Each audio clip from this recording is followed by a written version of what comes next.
Comment une histoire de plombier peut vous faire prendre conscience des effets dramatiques de la procrastination? Je vous explique ça dans un instant. Mon nom est Dominique de Troyer et j'ai comme mission de vous aider, vous, chef d'entreprise, à passer du stress à la sérénité. Et la procrastination, c'est effectivement un empêcheur de tourner en rond. Laissez-moi vous raconter une histoire. Imaginez que vous avez une fuite d'eau chez vous à la maison. C'est une fuite importante que vous ne savez pas colmater vous-même et donc le seul recours, c'est de téléphoner à un plombier pour qu'il vienne d'urgence faire une réparation. Vous téléphonez à votre plombier qui vous promet de venir le lendemain matin de première heure avant son premier chantier.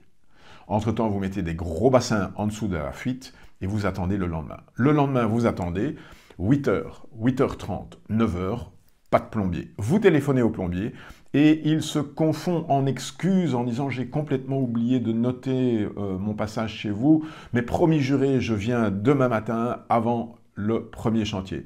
Résultat des courses, vous vous arrangez pour pouvoir rester à votre domicile ce jour-là, vous déplacez un rendez-vous que vous avez avec un client et vous attendez votre plombier. 8h30, 9h, toujours pas de plombier. Et c'est à ce moment-là que probablement vous allez prendre le téléphone et harassé, vous allez lui dire « Écoutez, bon, maintenant c'est bon, vous m'avez promis 2 fois que vous allez venir, c'est plus la peine de venir, je vais chercher un autre plombier. » Boum! Eh bien, figurez-vous que cette histoire de plombier, elle raconte beaucoup sur la procrastination. Parce que la procrastination, c'est en fait le même type de dialogue qui se passe, mais pas entre un client et un plombier, mais entre 2 parties de votre cerveau. Il y a une partie de votre cerveau qui veut faire quelque chose, et il y a une partie de votre cerveau qui ne la fait pas.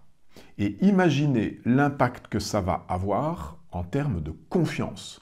Parce qu'effectivement, autant vous n'avez plus du tout confiance dans le plombier, autant pour vous aussi, lorsque vous procrastinez, vous réduisez votre confiance en vous-même.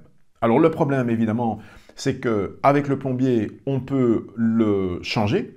Par contre, changer dans votre tête, c'est pas la même chose. Donc le conseil que j'ai à vous donner, eh bien, il est simple. En fait, la prochaine fois que vous vous retrouvez dans une situation de procrastination, dites-vous en vous-même, bon, arrête un petit peu de fonctionner comme un plombier, vas-y, fais-le.